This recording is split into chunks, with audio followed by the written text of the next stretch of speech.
যুদ্ধ হোক, এটা আমরা কখনোই চাই না। আমরা পৃথিবীর কোনো যুদ্ধকেই সমর্থন করি না।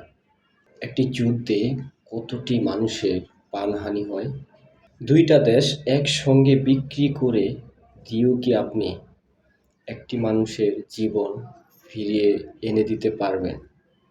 আমাদের পক্ষে কোনোভাবেই সম্ভব না, এবং পৃথিবীর কোনো মানুষের পক্ষে সম্ভব না একটি জীবনকে ফিরিয়ে এনে দেওয়ার। তাহলে আমরা কেন কোনো যুদ্ধকে সমর্থন করব? এটা আমরা কখনোই করব না। কোনোভাবেই আমরা কোনো যুদ্ধকে সমর্থন করব না। ভালো থাকবেন, সুস্থ থাকবেন, হ্যাপি থাকবেন ভিতর থেকে। আজকের মতো আসছি, ততক্ষণ পর্যন্ত নিজের ভাবনা চিন্তার খেয়াল রাখবেন। আশা করি ভিডিওটি দেখার পর আপনার ভাবনা চিন্তা কমেন্টের মাধ্যমে জানাবেন। ধন্যবাদ আপনার মূল্যবান সময়ের জন্য।